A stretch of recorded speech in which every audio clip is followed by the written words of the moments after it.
Merci, professeur Soslac. Mesdames et messieurs, bonsoir et bienvenue à Chemin pour avancement et A Conversation on the Path Forward in Haiti. Notre première édition de réflexion sur Haïti, sur l'avancement et la trajectoire à suivre pour un avenir meilleur pour le pays et pour ses citoyens.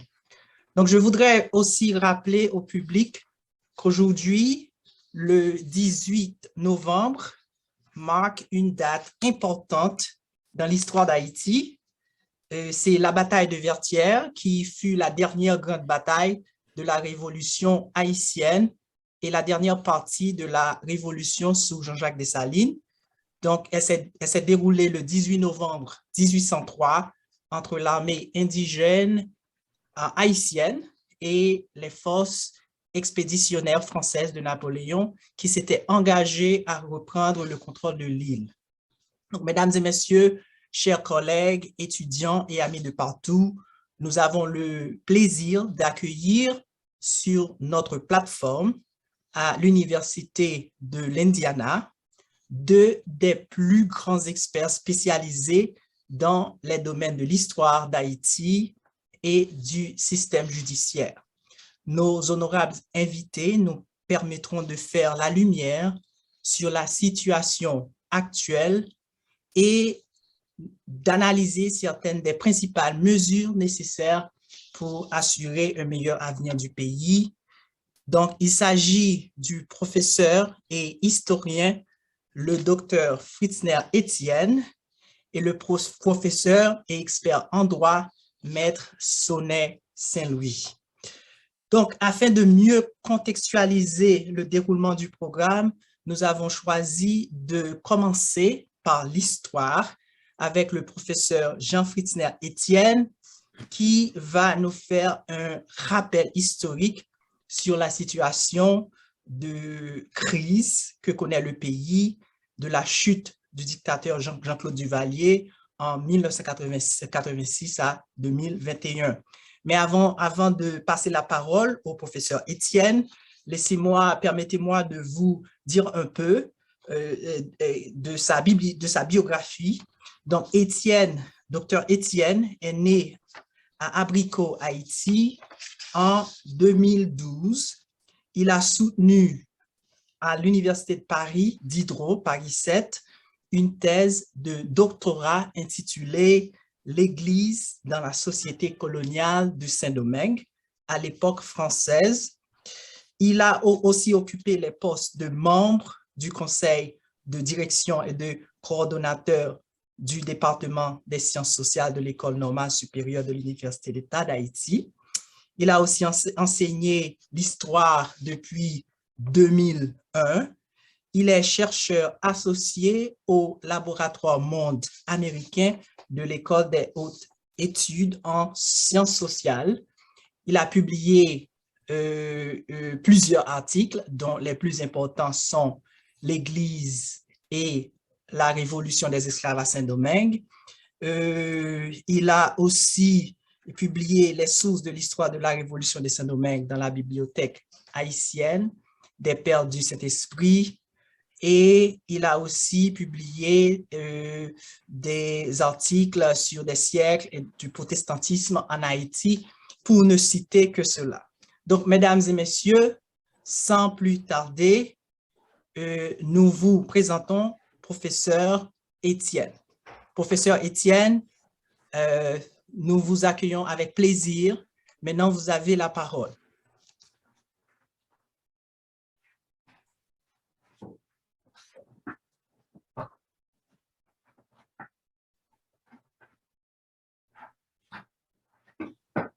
Est-ce que professeur Etienne est là?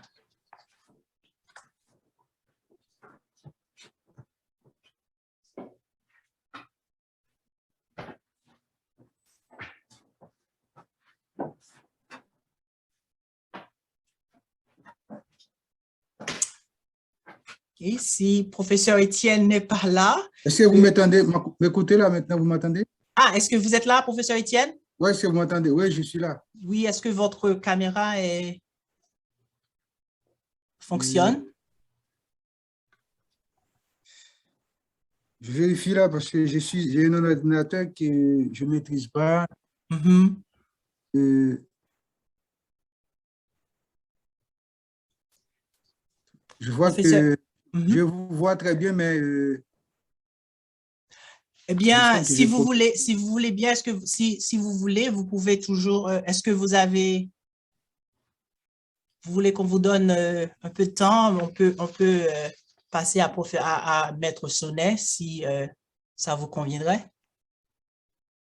il n'y a pas de problème, sauf que je pensais que la présentation historique pour Oui, oui, ce que, du mais de tout, toute façon, on vous c'est, entend quand même si vous voulez faire la mais si vous présentation. m'entendez, Oui, on vous entend. Allez-y, allez-y, professeur. eh bien d'accord, d'accord, Mhm. j'y vais.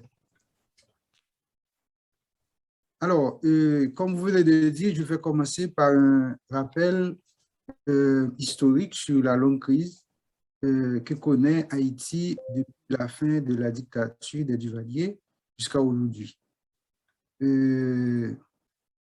Alors, je salue tout le monde et je salue le collègue Sonel, le professeur Souzlak et David. Et je vous remercie pour l'invitation, Madame Sonia aussi, et tous ceux qui nous suivent sur ce panel. Alors, la chute en 1986 de Jean-Claude Duvalier provoque une grave crise politique et sociale dans le pays. Cette crise se manifeste sous différentes formes: instabilité politique, déliquescence des institutions publiques, érosion de l'autorité de l'État, non-respect des règles de l'État de droit, détérioration des conditions de vie de la population, violence de toutes sortes, etc. Si la dictature marque le début d'une longue crise sociétale dans le pays, elle ouvre également une ère d'espoir pour les couches populaires et les milieux progressistes qui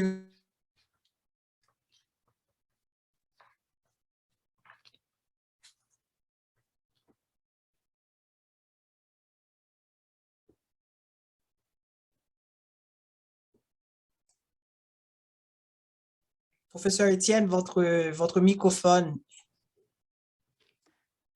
coupé là. est coupé. Oui, allez-y. C'est bon là maintenant. Oui, c'est bon, on vous Bon, entend. Mhm. Oh, voilà. je pense que vous me voyez aussi maintenant. Oui, on vous voit maintenant. Merci. Parce que je maîtrise pas cet ordinateur. Pas de problème, il n'y a pas de problème. Je- Continue. Alors, Mhm. et je disais que le 29 mars 1987, une nouvelle constitution jetant les bases d'un État démocratique est adoptée en Haïti. S'y sont cristallisés les rêves les plus chers de la population haïtienne, tandis qu'elle fonde sur des bases qu'on croyait irréversibles ses droits fondamentaux, comme les droits à la vie, les droits à la nourriture, le droit à la nourriture, à la santé, au logement, à l'éducation, etc. Le 7 février 1991, Jean-Bertrand Aristide est élu président démocratiquement sous le régime de la Constitution de 1987. Il est renversé 7 mois plus tard par un coup d'État. En octobre 1994, il est rétabli par les États-Unis, dont les troupes se faisaient relayer par celles des Nations unies. Réélu en 2000, au terme d'une élection contestée par l'opposition politique, Jean-Bertrand Aristide est chassé du pouvoir en 2004 par l'opposition militaire, mais en même temps, Aristide faisait face à une contestation populaire qui était très forte et on lui reprochait ses dérives antidémocratiques et autoritaires. En 2004, les troupes étrangères reviennent sous l'égide des Nations Unies, qui crée une nouvelle mission pour Haïti, dénommée Mission des Nations Unies pour la stabilisation d'Haïti, MINUSTAH. C'est la deuxième occupation militaire que le pays a connue en moins de 10 ans. En 2019, la composante militaire de la MINUSTAH n'existe plus. Les Nations Unies vont créer un bureau qu'elles appellent Bureau intégré des Nations Unies en Haïti, BINU, qui est censé charger de protéger et de promouvoir le respect des droits humains en Haïti. La période 2004-2019 marque la mise sous tutelle de manière voilée d'Haïti, puisque à cette époque, au cours de cette époque, toutes les sphères de la vie politique nationale sont contrôlées par les puissances étrangères, les États-Unis en particulier. Et ces puissances se sont organisées sous la forme d'une étrange et singulière association de diplomates dénommée corps groupe qui donne des ordres aux autorités haïtiennes. Tout pouvoir politique docile au cours de cette période ligne sur la politique étrangère des puissances occidentales reçoit carte blanche de ces puissances-là pour instituer la corruption comme mode de gouvernance et la répression comme forme de rapport avec les citoyens.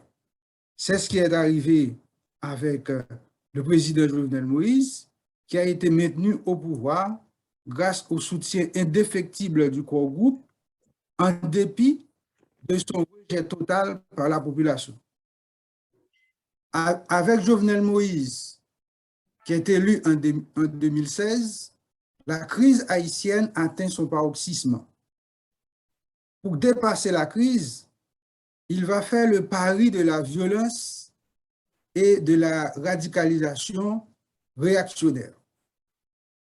Avec l'essoufflement de la mobilisation populaire, Jovenel Moïse rentre dans un processus que j'appelle d'autodélégitimation en ignorant les règles démocratiques et en tentant d'instaurer un régime dictatorial, répression systématique des manifestations populaires, renvoi du Parlement, attentat contre la souveraineté du pouvoir judiciaire, tentative unilatérale d'élaboration d'une nouvelle constitution, création d'un conseil électoral provisoire en dehors des règles constitutionnelles, et pire dans tout ça, et on constate une sorte de légitimation à peine voilée de la présence des gangs dans le paysage politique haïtien. Ces actes attentatoires à la souveraineté populaire enlèvent au président Jovenel Moïse toute sa légitimité. Et dans une tentative périlleuse, il s'est attaché à transférer sa propre illégitimité au régime démocratique même. Donc, il tente de transférer aux institutions démocratiques, le Parlement par exemple, la Cour de cassation, la Cour supérieure des comptes. Donc, il transfère, il veut procéder à un transfert à ces différentes institutions, son manque de confiance des citoyens. D'où son projet de se donner sa propre constitution. Et je peux dire que la croisade contre la Constitution de 1987 participe d'une lutte historique entre les masses populaires qui veulent vivre dans la dignité en réalisant les promesses économiques de la révolution haïtienne. Les classes, donc une lutte historique entre ces masses populaires et les classes dominantes galvanisées par des élites insouciantes qui s'aboutent sur le privilège séculaire, ignorant complètement les aspirations à la justice sociale des couches défavorisées. Les masses réclament l'amélioration de leurs conditions de vie et un nouveau rapport avec l'État, basé sur la reddition des comptes et la justice, le pouvoir de Jovenel Moïse répond par une tentative de délégitimation du régime et des institutions démocratiques du pays qui sont rendus responsables de tous les maux de la République et de la misère du peuple. Avec sa nouvelle constitution, il s'attaque d'une manière frontale aux bases démocratiques de l'État, en tentant de ravir aux citoyens la souveraineté politique et la prérogative de changement de régime. Dès 2020, le régime de Jovenel Moïse, c'est un régime agonisant, même s'il se représente comme tout-puissant à cause de la disparition des comptes pouvoirs. En prétendant que Dieu seul est au-dessus de lui, raison pour laquelle on l'appelle après Dieu, donc Jovenel Moïse envoie une sorte de message aux citoyens pour dire qu'il est une sorte de roi. Et l'un des conseillers de Jovenel Moïse va même déclarer que le chef du pouvoir exécutif est le chef de tous les autres pouvoirs. Donc, on en déduit rapidement que l'équipe au pouvoir était en train tentait de faire passer la souveraineté politique en d'autres mains et essaie de transformer le peuple en sujet. Et ces prétentions grotesques du pouvoir se déploient dans un espace politique dans lequel l'opinion publique est fortement marquée depuis plus de 3 décennies par un horizon et un imaginaire de justice très puissant. L'effritement de la légitimité lié à la mise en veilleuse de la loi et des règles démocratiques n'est qu'une conséquence de la tentative du pouvoir de dépasser la crise par la voie de la dictature. Donc, c'était un choix, bien une tentative bien de les passer en force. Donc, cette quête, j'appelle cette quête de la vie, bien va aboutir à la mort. Et lorsque Jovenel Moïse est assassiné le 7 juillet 2021, il était, selon moi, déjà un homme politiquement mort, puisqu'il dirigeait un régime, un pouvoir qui n'avait aucune légitimité. Il était en fait un principe mortel qui gangrenait le corps politique et la vie quotidienne des citoyens. Donc, Jovenel Moïse, le pouvoir de Jovenel Moïse éliminait toute possibilité pour les protagonistes de la crise de faire un choix de survie qui puisse garantir leurs intérêts politiques. Donc, il était devenu, en ce sens, un obstacle à la vie politique dont la négociation constitue l'une des caractéristiques essentielles. Donc, Jovenel Moïse semble avoir été éliminé pour que la vie politique reprenne vie. Donc, avec sa mort, la négociation comme stratégie de sortie de crise semble retrouver sa place dans l'arène politique. Donc, son éjection violente fait penser à cette parole, et je termine sur ces mots, et son éjection violente fait penser à cette parole de Jésus. Si ton œil droit te fait tomber dans le péché, arrache-le et jette-le au loin, car il vaut mieux pour toi perdre un de tes organes que de voir ton corps entier précipité en enfer. Donc, je m'arrête là pour cette petite présentation historique de la crise haïtienne. Je vous remercie. Merci, professeur Étienne. Et je voudrais encourager nos participants à fermer leur microphone. Si vous n'intervenez pas, je vous prie de bien vouloir fermer vos microphones. Donc maintenant, chers amis, sans plus tarder, nous allons passer la parole à notre second invité. Et mesdames et messieurs, notre second intervenant est le professeur Sonnet Saint-Louis. expert en droit constitutionnel et professeur de droit à l'Université d'État d'Haïti. Maître Sonnet Saint-Louis est né en Haïti. Il a fait ses études classiques à Port-au-Prince, puis ses études de droit à la faculté de droit et des sciences économiques de l'Université d'État d'Haïti et en philosophie à l'École normale supérieure de cette même université. En 2006, il a obtenu un diplôme en maîtrise en droit à l'Université de Québec à Montréal et il poursuit actuellement ses études de doctorat à cette même université. En Haïti, Maître Sonnet mène une double carrière professionnelle et universitaire. Après avoir été managé à la World Vision International, CARE International, Finca International, il fut recruté en 2018 comme consultant de la Banque interaméricaine de développement pour assister à l'État d'Haïti dans le cadre de l'élaboration et la mise en œuvre du programme de modernisation de l'État. Actuellement, il enseigne le droit constitutionnel à la faculté de droit de l'Université d'État d'Haïti. Il a publié plus d'une quarantaine d'articles sur les thèmes liés au droit constitutionnel et sur des sujets divers qui intéressent l'actualité politique haïtienne.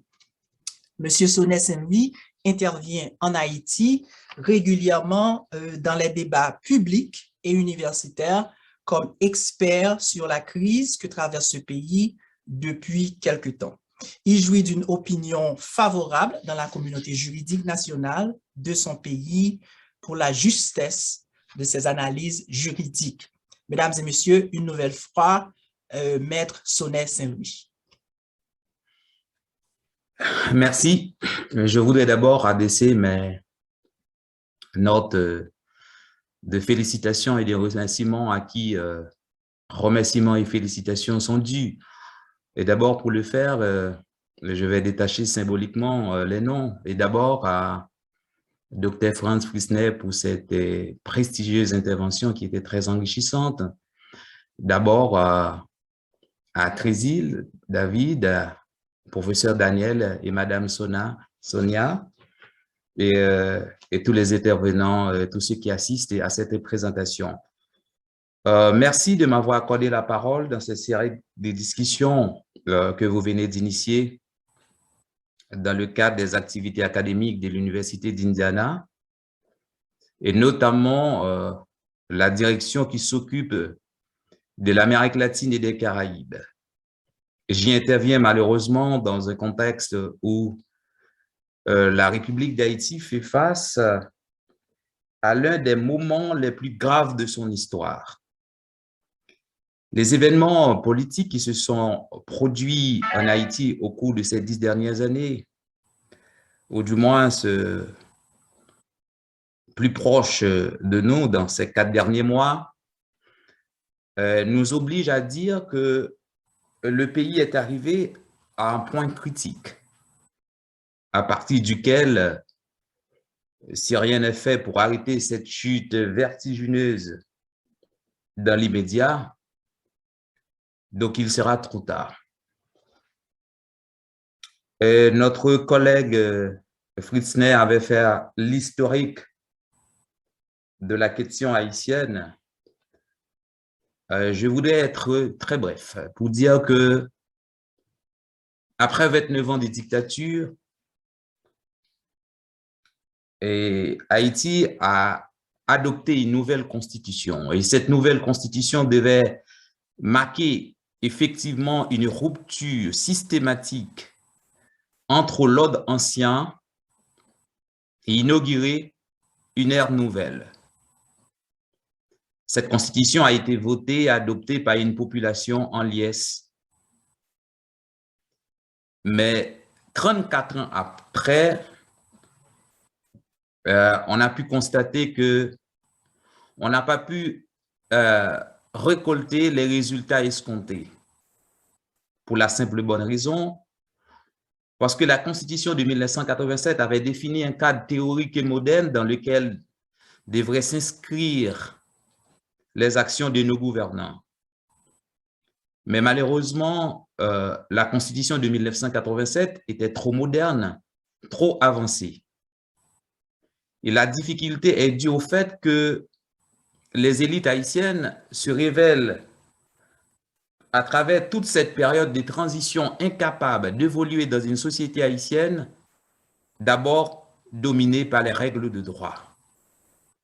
Et c'est la raison pour laquelle que cette constitution a été dépréciée, dégradée, même tenue en échec par les différents gouvernements qui se sont succédés à la tête de l'État d'Haïti. De 1987 et à nos jours, Haïti vit une période d'instabilité, une période de crise permanente. La crise politique s'installe de façon permanente en Haïti. La raison pour laquelle, c'est que la dictature est partie le 7 février 1986, mais on a pu constater que la démocratie n'est pas rentrée de plein fouet. Alors, le problème, c'est que nous avons une élite haïtienne qui a toujours vécu en rupture avec le droit et à la loi. Et c'est ce qui explique les différentes tentatives des différents gouvernements de 1990 à nos jours pour mettre de côté la Constitution de 1987. On se rappelle les tentatives de René Préval et celles récemment de Jovenel Moïse pour mettre de côté la Constitution, ou du moins c'est pour faire adopter une autre en dehors des procédures fixées par la Charte fondamentale. Nous sommes arrivés à une situation où l'on peut dire que la République d'Haïti est à terre. Parce que toutes les institutions démocratiques prévues par la Constitution de 1987 ont été tout simplement anéanties. Pendant les 5 dernières années, le gouvernement de Jovenel Moïse a entraîné le pays dans une instabilité chronique. Parce qu'en fait, selon la Constitution de 1987, et si on se réfère à l'article 136, le rôle fondamental du président de la République, c'est de s'assurer à ce que les institutions démocratiques fonctionnent. Mais on a vu, il y a une confiscation du pouvoir de la part du président de la République. La Constitution de 1987 dit que la souveraineté de l'État réside dans l'universalité des citoyens, mais toutefois son exercice est délégué à travers un pouvoir de l'État. Et ça a été quand même une mise en garde laissée par la Constitution de 1987 de manière à ce que aucun pouvoir ne puisse, ou bien aucun homme ne confisque à lui seul la souveraineté nationale. Pendant les 3 dernières années, Jovenel Moïse a dirigé le pays tout seul. Les élections pour renouveler la Chambre des députés au terme de l'article 100 ou l'article 92-3 de la Constitution n'ont pas été réalisées à temps. Donc, la Chambre des députés était devenue dysfonctionnelle. Ensuite, on a un Sénat de la République amputé de 2 tiers, car la Constitution de 1987 prévoit que le Sénat se renouvelle par tiers chaque 2 ans. Donc, les pouvoirs de l'État ont été concentrés entre les mains de Jovenel Moïse, malgré cette mise en garde laissée par la Constitution de 1987. On se rappelle, 3 juges de la Cour de cassation ont été forcés d'aller à la retraite, malgré que la Constitution dit que ces juges sont inamovibles. Arrivé au 7 juillet, on a pu constater dans le pays un vide constitutionnel, mais un vide au sein du pouvoir exécutif avec la disparition brutale de Jovenel Moïse. Tous les 3 pouvoirs ont été d'abord anéantis avec l'exécution brutale de Jovenel Moïse, alors que la Constitution prévoit qu'aucune branche de l'État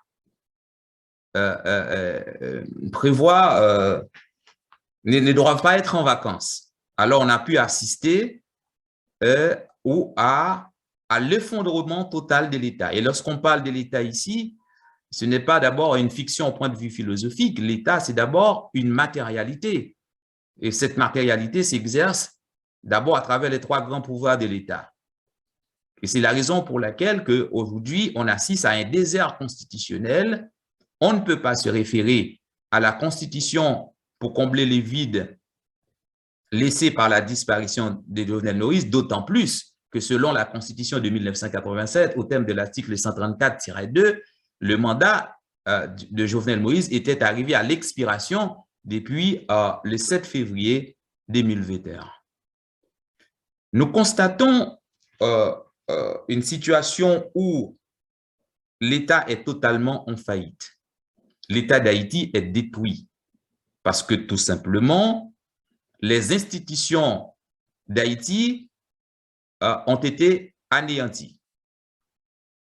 Et face à la faillite de l'État d'Haïti, aujourd'hui, la réalité sur le terrain n'est celle ni plus ni moins.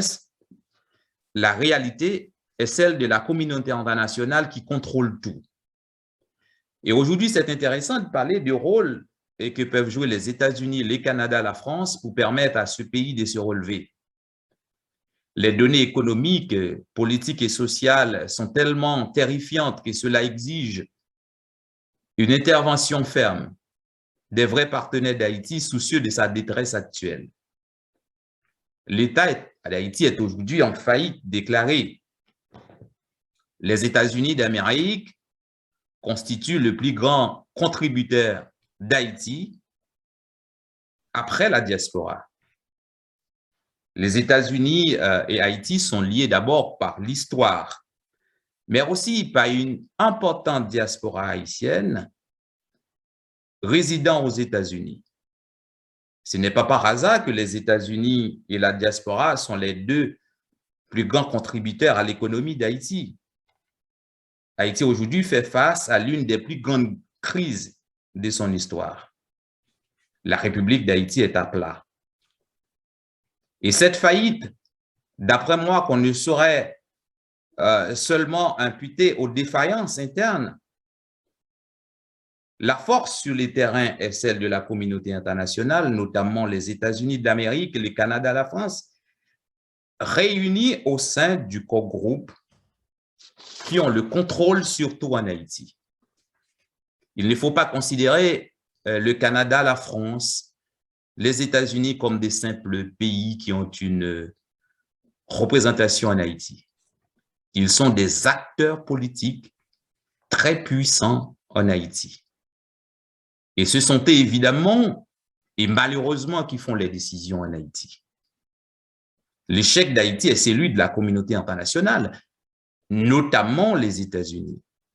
Ça, on le sait et les Américains l'admettent. En fait, c'est une responsabilité partagée entre les élites dirigeantes haïtiennes et les pays occidentaux. Il est clair qu'aujourd'hui, que les États-Unis, la France, le Canada ont le devoir moral d'aider Haïti à se reconstruire. Et pour cela, il faut un changement de paradigme. Et c'est la première chose. La deuxième chose que je dois expliquer, c'est parce que les États-Unis et la France, Canada, sont les maîtres du jeu politique en Haïti. Et cette crise haïtienne, qui est d'abord une crise de gouvernabilité, démontre de manière éloquente les limites des interventions des puissances occidentales en Haïti.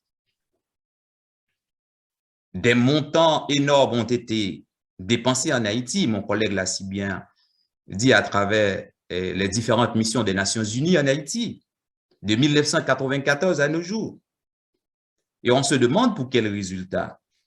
On ne voit pas l'impact des projets de la communauté internationale en Haïti. Et aujourd'hui, ils sont là à travers le BUNI, Bureau intégré des Nations Unies en Haïti, dont le rôle était d'encadrer les institutions d'Haïti responsables de la mise en œuvre de l'état de droit, dont la police et la justice. Donc, on ne voit pas les résultats et sous l'œil des tuteurs internationaux, sous l'œil des États-Unis, de l'ONU, du Canada et de la France, toutes les institutions haïtiennes ont été effondrées. La deuxième chose, c'est que les États-Unis et la France… Professeur Saint-Louis, vous avez 2 minutes. On aimerait D'abord, prendre des questions aussi. justement. On aimerait avoir une conversation avec le public aussi. Absolument. Soyez bref, merci. Yeah. La deuxième chose, c'est que les États-Unis et la France doivent d'abord cesser de tenir Haïti par la gorge. Les échecs d'Haïti sont dus en grande partie à des impositions des États-Unis en Haïti. Et c'est la raison pour laquelle on dit que l'échec d'Haïti, c'est d'abord une responsabilité partagée. Et la troisième chose, c'est que les États-Unis, la France et le Canada doivent aider d'abord les Haïtiens à mettre en place un système démocratique en permettant aux Haïtiens d'élire leurs propres représentants. Non à travers des élections truquées et commanditées, mais à travers des élections libres, honnêtes et démocratiques. Et face au désastre actuel, à la catastrophe économique actuelle, je pense que Haïti a besoin d'un soutien financier ferme de ses partenaires internationaux afin de reconstruire et de bâtir Haïti. Merci beaucoup. Merci, merci. Nous tenons à remercier nos invités pour leur présentation. Nous en avons beaucoup appris. Maintenant, nous aimerions passer aux conversations. Nos collègues à Indiana ont préparé une liste de questions sur lesquelles nous aimerions connaître votre point de vue en tant que citoyen haïtien et en tant qu'expert. Donc, il est possible que les réponses aux questions aient déjà été abordées dans votre présentation. Donc, si c'est le cas, veuillez les résumer brièvement afin que nous puissions disposer de plus de temps pour répondre aux questions. On aimerait bien aussi donner la chance au public, aux participants pour poser quelques questions. Donc, professeur Étienne, professeur Saint-Louis, merci une nouvelle fois. Alors, professeur Sonnet, vous aviez abordé la question du rôle des Haïtiens de la diaspora aux États-Unis et au Canada dans les affaires d'Haïti. Donc, d'après vous, professeur Étienne, quel devrait être le support des Haïtiens vivant aux États-Unis et au Canada à Haïti? Merci. Alors, professeur Saint-Louis a déjà touché un petit peu et montré le poids des Haïtiens vivant en Amérique du Nord dans l'économie haïtienne. Mais la petite remarque que je voudrais faire, c'est je voudrais dire qu'il ne faut pas prendre la diaspora et voir dans la diaspora une entité homogène, immaculée. Donc, il ne faut pas voir dans la diaspora une entité qui est portée par un volontarisme pur, désintéressé. Donc, la diaspora, c'est très diversifié. On y trouve aussi bien des éléments progressistes que des éléments réactionnaires. Il y en a qui supportent les régimes les plus corrompus en Haïti. Donc, on trouve des éléments de grande culture intellectuelle, de même que des éléments qui sont totalement étrangers à toute élaboration académique et scientifique. Donc, on y trouve des gens je dirais, de bonne situation économique, aussi des gens qui peinent à joindre les deux bouts. Donc, c'est pour montrer un petit peu que c'est quelque chose de complexe quand on parle d'intervention, de support de la diaspora à Haïti. Mais l'autre aspect que je voudrais noter, c'est que pour supporter, pour aider, il faut d'abord comprendre. Pour aider à résoudre un problème, il faut d'abord comprendre le problème. Je pense que ce n'est pas toujours le cas en ce qui concerne nos frères de la diaspora. Donc, pour que la diaspora intervienne efficacement en Haïti, elle doit s'efforcer de comprendre et de saisir le problème haïtien qui, selon moi, comporte deux grandes dimensions. Une dimension politique qui est liée aux volontés des Haïtiens de construire un état de droit et une dimension sociale qui se rapporte aux aspirations légitimes des Haïtiens d'accéder à des services de base, de satisfaire à leurs besoins fondamentaux. Donc, mais ces problèmes-là relèvent des responsabilités régaliennes de l'État. Il n'appartient pas à la diaspora d'instituer un régime démocratique en Haïti. Il n'appartient pas à la diaspora de fournir l'électricité, de fournir l'école gratuite. Il n'appartient pas à la diaspora de fournir la sécurité. Donc, ce sont des problèmes qui relèvent des responsabilités de l'État. Selon la véritable intervention, le support le plus précieux que la diaspora puisse porter à Haïti, c'est de porter l'État, c'est de contribuer aux côtés des organisations progressistes du pays, à porter l'État à répondre à ses responsabilités, à porter l'État à cette création d'un État de droit qui constitue en fait les rêves des Haïtiens. Selon moi, c'est essentiellement ça qui pourrait constituer le rôle de la diaspora. Et merci. Oui, allez-y. Je termine sur ce point pour dire que si aussi longtemps qu'on a un État en Haïti qui est étranger au pays, un État qui est, c'est vrai, les appareils de l'État sont locaux, mais l'État est étranger au pays par le fait que les services que l'État offre ne sont pas des services qui visent vraiment les citoyens. Donc, aussi longtemps qu'on a un État qui est étranger au pays, qu'on a un État qui est contre la nation haïtienne, un État qui se présente comme le principal ennemi des citoyens, les plus louables efforts de la diaspora ne produiront aucun résultat durable. Merci. Et entre-temps,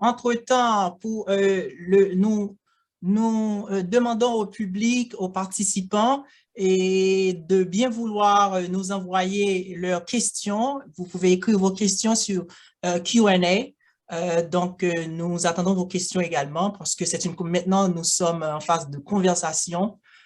Donc, c'est ça. Mais entre-temps, Maître Sonnet, j'ai une question pour vous. Et d'après vous, quel aspect du système politique et judiciaire haïtien qui fonctionne et qui a besoin d'une réforme nécessaire et urgente? Et alors, vous avez trois minutes parce qu'on aimerait bien répondre à toutes les questions. Je sais qu'on aimerait bien, parce que la réflexion sur Haïti, c'est beaucoup. Donc, on aimerait pouvoir accorder un peu de temps aussi aux participants pour qu'ils puissent réagir. Allez-y. D'accord.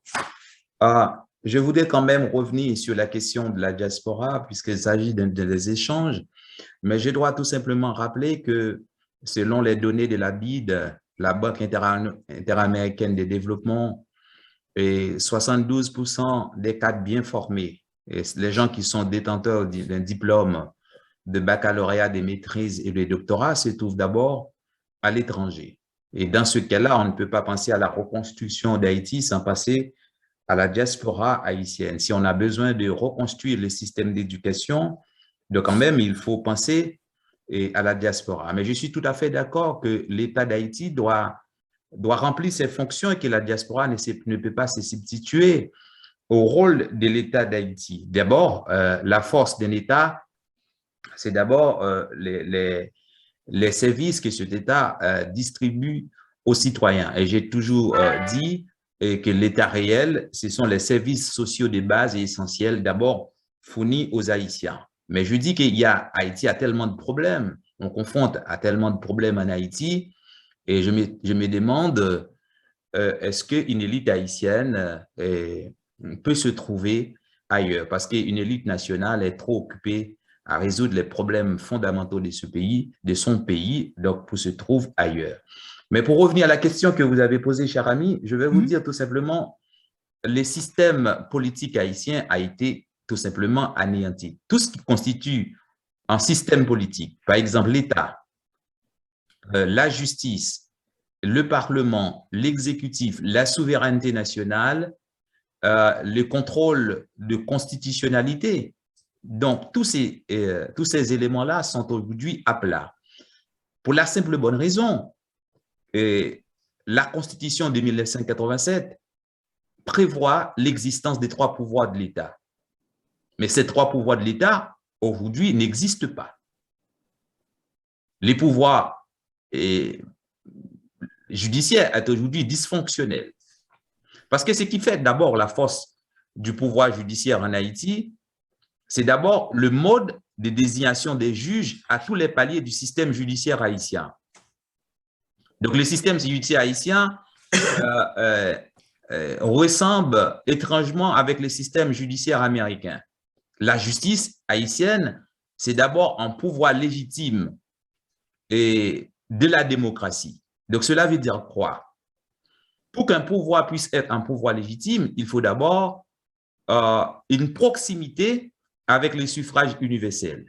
Par exemple, pour être juge à la Cour de cassation, donc il faut être nommé par les présidents de la République, mais sur une liste soumise par les Sénats de la République. La Constitution prévoit, pour être juge des pairs, il faut être choisi sur une liste et présenté par l'Assemblée communale. Et ceux des tribunaux de première instance et des cours d'appel sont choisis sur une liste présentée par l'Assemblée départementale. Mais il faut se rendre à l'évidence que toutes les structures, toutes les institutions prévues par la Constitution de 1987 en ce qui concerne la justice n'ont jamais été mises en place. Alors, ce qui fait la force des systèmes de justice, c'est son indépendance. Et pour que cette dépendance soit garantie, donc il faut respecter la procédure tracée par la Constitution en ce qui concerne la nomination des juges à tous les paliers du système judiciaire haïtien, alors que ces institutions, depuis 1987, n'ont jamais été mises en place, et ce qui fait que la justice, aujourd'hui, donc, c'est une instance bancale, et ce système ne fonctionne pas. Donc, en ce qui concerne le Parlement joue un rôle fondamental dans la démocratie et dans la mise en œuvre de l'état de droit. Le Parlement en Haïti a 3 fonctions fondamentales. Donc, la fonction d'élaborer des lois sur toutes les affaires d'intérêt public. Le Parlement n'est pas. Le Parlement aussi a une autre fonction fondamentale. C'est la fonction de contrôle. Parce qu'en fait, c'est le Parlement qui donne le budget au gouvernement. Parce qu'entre le gouvernement et le Parlement, il existe d'abord une relation fonctionnelle et sanctionnée. Aujourd'hui, il n'y a pas de Parlement en Haïti. Donc, le système politique haïtien a été totalement effondré. On a aujourd'hui un Premier ministre qui est à la fois chef du gouvernement et chef de l'État. Il cumule à la fois toutes les fonctions exécutives et législatives. Et c'est comme si on a affaire avec un monstre bicéphale. Donc, justement pour vous dire, le système politique haïtien est totalement effondré, la justice est effondrée et tout est à refaire. Et c'est la raison pour laquelle il faut penser une autre république. D'accord, merci. Et maintenant, on commence à, je vois on commence à recevoir des questions. Mais maintenant, la toute dernière question que je vais adresser à professeur Étienne, et puis on va regarder sur l'écran et je crois qu'on a maintenant 4 questions. Mais la dernière question que je vais vous poser, professeur Étienne, c'est sans minimiser aucun de ces défis auxquels fait Haïti, qu'est-ce qui vous fait aujourd'hui espérer, en tant qu'historien, espérer quant à son avenir, selon vous, dans quel domaine des progrès ont-ils été réalisés? Et puis ensuite, après vous, j'aimerais bien avoir la réaction de Maître Saint-Louis dans quelques minutes. Allez-y, professeur Étienne. Alors, en tant que citoyen, je dois dire que je suis très inquiet pour l'avenir du pays. Quand on considère bien les choses telles qu'elles se passent en Haïti, on voit que le peuple réel, et le peuple qu'on retrouve dans les rues chaque jour, eh bien, le peuple réel ne s'occupe aujourd'hui que de sa survie. Et le peuple politique, qui devrait être ce peuple-là qui est organisé au niveau des structures politiques, c'est dénaturé. Et les élites économiques, politiques, intellectuelles, eh bien, elles continuent à remplir leur fonction historique de sauvegarde du système d'exclusion et d'injustice sociale. Et les groupes progressistes, les marges qui sont restées aux groupes progressistes, eh bien, sont réduites à une peau de chagrin. Et quant aux puissances occidentales, qui se disent les amis d'Haïti, eh bien, on ne peut être que leur dernière préoccupation. Et c'est pourquoi, quand on parle d'échec, je pense qu'il faut prendre ce mot avec précaution, parce que quand on parle d'échec d'Haïti, d'échec partagé par la communauté internationale, je pense que s'il y a échec, il y a échec pour Haïti. Il n'y a pas d'échec pour la communauté internationale. Parce que c'est plutôt, je pense, c'est un projet. Ce qui arrive à Haïti, c'est un projet. Et ce projet remonte à l'histoire. Et depuis l'époque coloniale, et là, je vais souligner ce fait rapidement, c'est que quand on a pris notre indépendance, alors quand on a lancé la guerre de l'indépendance, eh bien, on a eu le support des États-Unis. On a eu le support de l'Angleterre. Mais est-ce que vous savez que l'une des raisons pour lesquelles les États-Unis ont supporté les révolutionnaires haïtiens face à la France, c'est parce que les États-Unis se disaient qu'ils n'arriveront jamais à construire un pays. Ils n'arriveront jamais à faire un pays. Donc, il n'y a aucun problème, on peut les supporter parce qu'après quelques années, ils se détruiront mutuellement.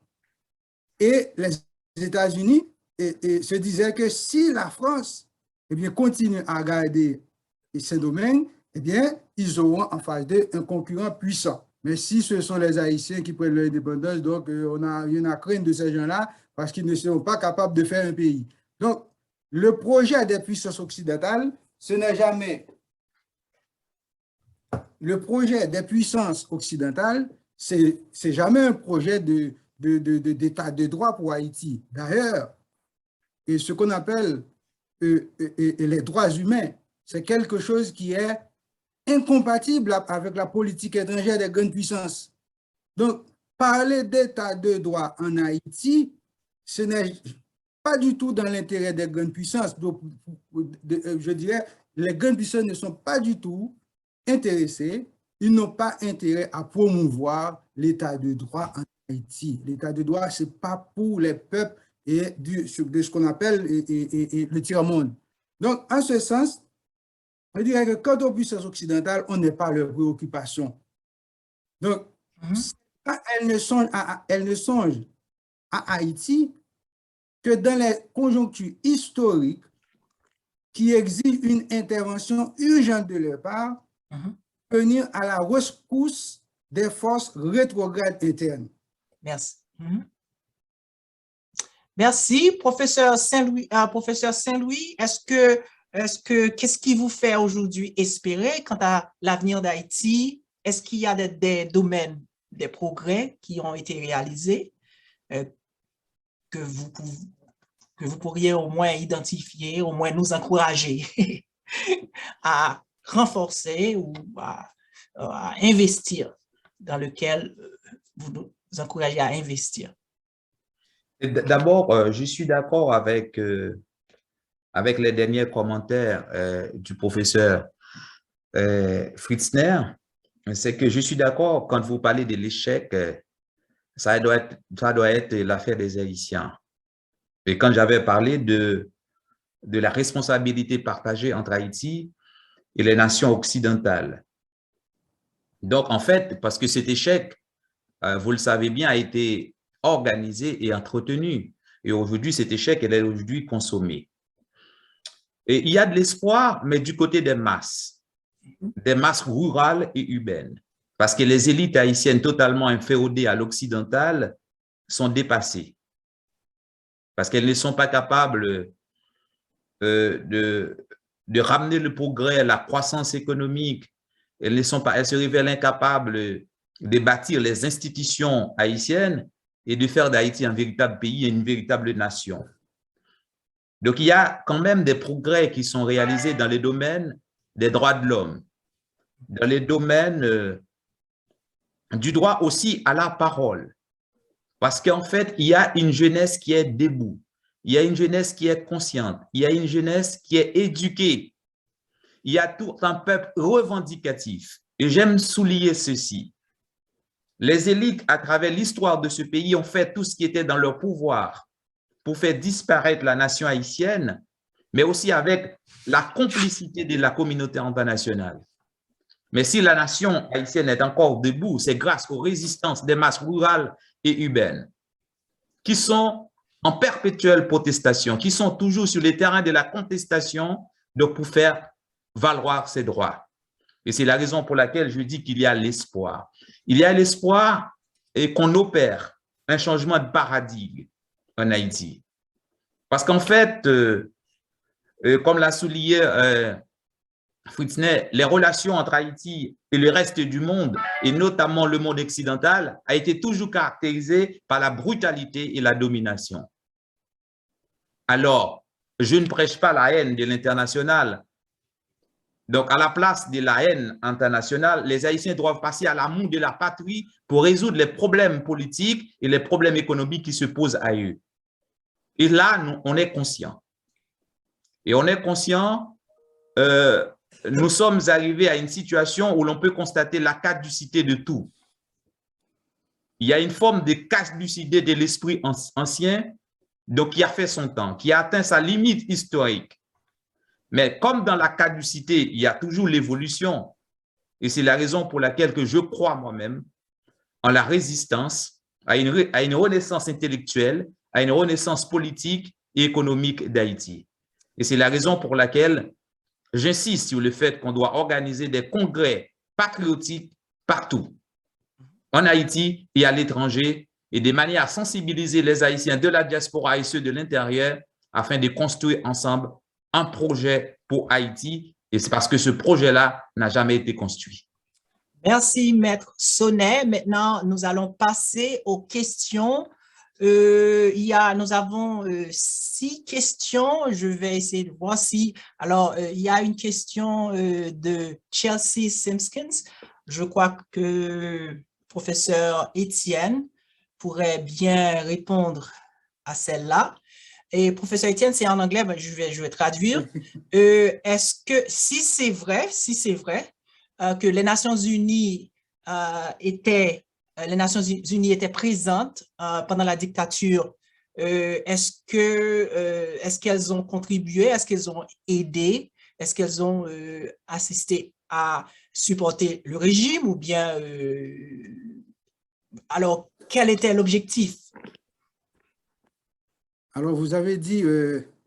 alors, d'après la question, est-ce que… D'après la question, qui était présente, que les Nations Unies pourraient être présentes pendant la dictature. Donc, je ne sais pas de quelle dictature je parle, parce que la dictature de Duvalier, les Nations Unies n'étaient pas en Haïti, de Duvalier. Bon, parler maintenant de Jovenel Moïse, je pourrais dire que c'était un projet, et selon moi, un projet dictatorial, et qui n'était pas encore totalement consommé. Je pourrais dire, s'agissant de Jovenel Moïse, que les Nations Unies, par l'intermédiaire du bureau intégré des Nations Unies en Haïti, le BINU, eh bien, elles ont supporté et elles ont offert eh bien, leur appui indéfectible à Jovenel Moïse, au point que la chef des Nations Unies en Haïti va déclarer que l'association de gangs et des 9 chefs de gang qui a été mise en place par le pouvoir, alors, je dirais, c'est ce que, en fait, les organismes des droits humains, c'est ce qu'ils supportent. Donc, et selon la chef des Nations Unies, eh bien, que cette organisation de gang était très utile et qu'elle va déclarer que, eh bien, les crimes ont diminué grâce à la présence, eh bien, de ces gangs. Donc, en ce sens, on peut dire que ce qu'on est en train de vivre là aujourd'hui en Haïti, où les gangs occupent tous les espaces du pays, et partout on les retrouve dans la capitale, dans les provinces, etc. Donc, ils étendent leurs tentacules partout. Eh bien, je pense que c'était un projet à la fois du pouvoir et des puissances occidentales. Donc, les gens ont tout à fait supporté le projet de Jovenel Moïse qui consistait à s'appuyer sur les gangs pour étouffer les revendications populaires, pour empêcher aux masses des bidonvilles de sortir, de continuer à manifester contre le pouvoir. Donc, c'était un projet, et je pense que les Nations Unies ont tout à fait supporté ce projet-là de Jovenel Moïse. Merci, professeur Étienne. Maintenant, nous avons une autre question, c'est de Védrine. C'est une question pour Maître Saint-Louis. Maître Saint-Louis, la question est la suivante. Comment Haïti va-t-il être un pays sécurisé sans une garde nationale bien formée de 10 000 personnes et qui pourrait répondre aux besoins du pays en quelques cas d'urgence? Justement, je voudrais ajouter quelque chose. Je dirais que les Nations Unies sont présentes en Haïti à travers les bureaux intégrés des Nations Unies, dont le projet était d'abord d'encadrer les institutions responsables de la mise en œuvre de l'État des droits, dont la justice et la police nationale. Mais on a pu constater, sous l'œil des Nations Unies, la police est devenue une institution presque dysfonctionnelle, au même titre que le pouvoir judiciaire. En fait, les Nations Unies ont accompagné Jovenel Moïse dans son délit, dans son autoritarisme, jusqu'à même l'absurdité, jusqu'à son exécution brutale le 7 février 2021. Donc, le projet de changement de constitution en Haïti n'était pas simplement un projet de Jovenel Moïse, il était aussi celui de la communauté internationale, donc porté par celui-ci. En fait, il faut dire que par rapport à la question sécuritaire, je dirais que l'une des fonctions fondamentales de l'État, ce n'est pas même de donner de l'éducation à ses citoyens, ce n'est pas même de donner de la nourriture à ses citoyens. Et l'une des fonctions fondamentales de l'État, c'est de s'assurer de la sécurité de ses citoyens. C'est la raison d'être même de l'État. Et l'État, en aucune façon, ne peut pas soumettre ses citoyens à la violence des entités criminelles ou des groupes criminels qui fonctionnent en Haïti. Aujourd'hui, l'État, Haïti, tous les espaces territoriaux de l'État sont occupés par des gangs criminels qui sont à la solde du pouvoir en place. Donc, en fait, selon la Constitution de 1987, Haïti doit avoir 2 forces d'ordre public, l'armée et la police nationale. Vous savez que l'armée est liée même à l'existence de cette nation, parce qu'en fait, c'est l'armée indigène qui a donné naissance à la République d'Haïti. Il est inconcevable qu'Haïti puisse fonctionner sans l'existence d'une force armée démocratique, respectueuse de l'État des droits et les droits fondamentaux de la personne humaine. Donc, à ce moment-là, il y a un vide qui se crée et ce vide mérite d'être comblé. Haïti a besoin d'une force armée pour sécuriser sa frontière, ses espaces aériens et terrestres, on en a besoin. Donc, la police seule ne peut pas résoudre des problèmes qui relèvent de la compétence d'une force armée. Et c'est la raison pour laquelle ces 2 forces doivent coexister sur les territoires nationaux. Donc, vous avez raison, pour résoudre le problème de sécurité actuel, on a besoin d'une police professionnelle, mais à côté de la police, on a besoin d'une force armée. Haïti a besoin d'une force armée, non seulement par rapport à son histoire, mais aussi il partage l'île avec la République dominicaine.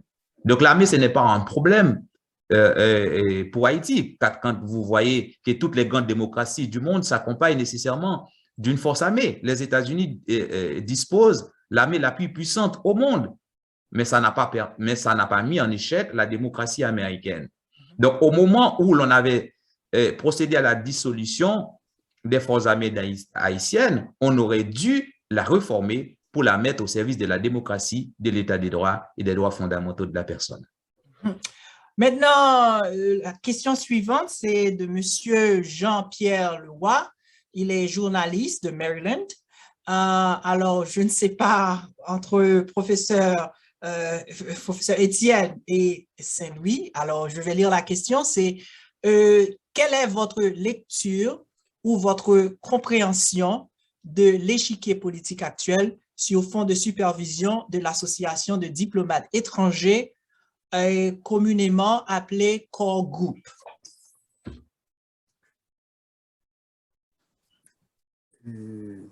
Donc, je réponds, je dirais tout simplement, en fait, c'est seulement en Haïti qu'on a constaté qu'on a vu un syndicat des diplomates. Je n'ai pas vu ça ailleurs, un syndicat des diplomates, aux États-Unis, en France ou en Amérique latine. Donc, Haïti, c'est le seul exemple en ce sens. Je dirais aussi que cette initiative a été prise au Canada de mettre sur pied une structure politique et qu'on nomme aujourd'hui le Core Group. En fait, je l'ai souligné dans mon intervention lorsque je disais qu'il ne faut pas prendre les États-Unis, le Canada, la France comme étant de simples pays qui ont une représentation en Haïti. Les États-Unis, la France, le Canada sont des acteurs politiques importants en Haïti. Et ce sont eux qui font la décision en Haïti. Et c'est comme si Haïti est devenu un petit territoire transnational au-dessus duquel il y a un pouvoir global qui décide de toutes les affaires haïtiennes au niveau du Conseil de sécurité de l'ONU. En fait, aujourd'hui, cette domination est renforcée parce que face à la faillite de l'État d'Haïti, la réalité sur le terrain, le pouvoir sur le terrain n'est plus ou moins, c'est la réalité, c'est la communauté internationale qui contrôle tout. Et c'est la communauté internationale qui dicte ces solutions à travers cette structure politique qui s'appelle le Core Group, donc en Haïti. Donc c'est inacceptable. C'est inacceptable. En fait, la souveraineté d'Haïti a été annexée, l'indépendance haïtienne a été annexée, et ceux-là qui dirigent en Haïti, ce ne sont pas des dirigeants, ce ne sont pas des gouvernants qui défendent l'intérêt national d'Haïti, ce sont des simples agents locaux de l'international. Donc, Haïti est devenu un simple territoire transnational, donc soumis au dictat international. Professeur Étienne, aucune réaction? Une minute? Alors, je voudrais juste ajouter, il faut voir la question sur le plan idéologique aussi. Et si on regarde bien l'échiquier politique en Haïti, et on voit qu'il y a une tendance vers le je dirais une tendance néo-duvalieriste. Et cette tendance néo-duvalieriste est représentée par le parti au pouvoir actuellement, depuis, je dirais, le parti PHTK.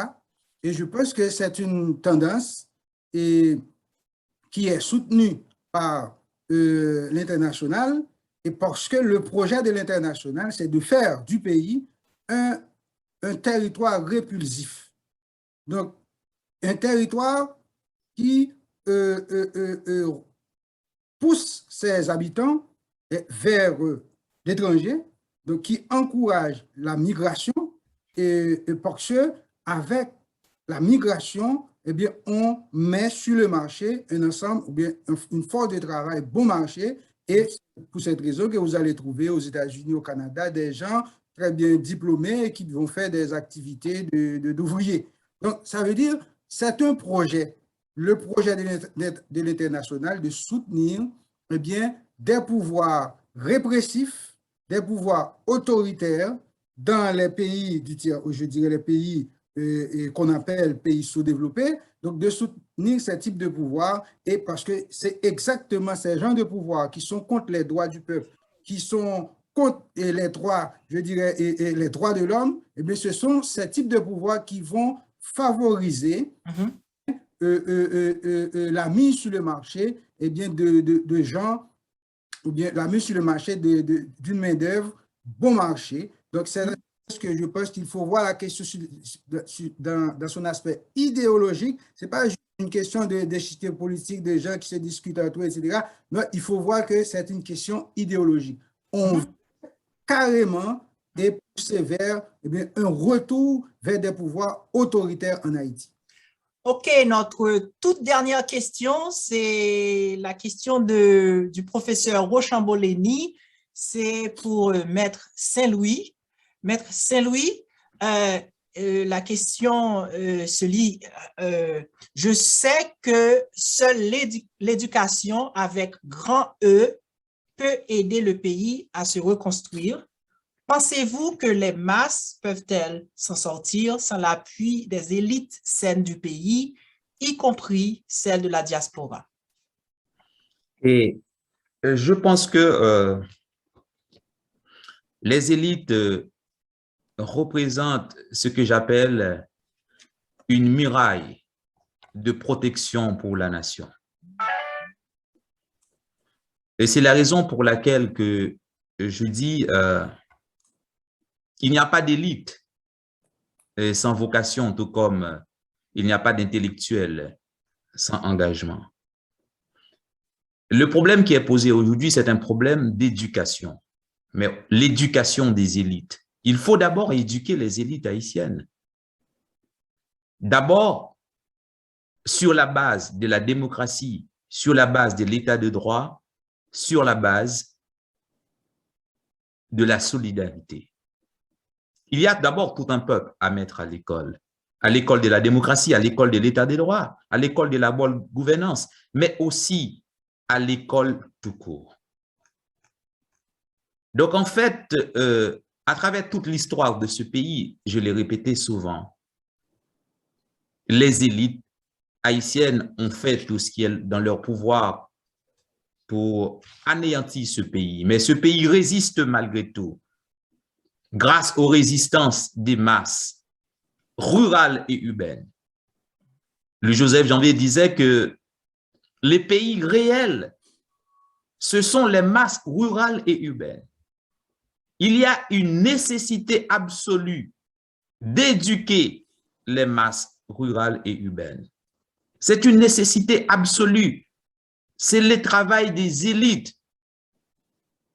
Donc, construire des hôpitaux, construire des routes, construire des écoles pour la jeunesse, construire des universités dignes de ce nom pour la jeunesse, construire des écoles professionnelles, ce sont des tâches et ce sont des responsabilités qui reviennent à des élites nationales d'un pays et que nous ne pouvons pas laisser à d'autres de les faire à notre place. Et c'est notre responsabilité d'éduquer les citoyens. C'est notre responsabilité d'éduquer la jeunesse.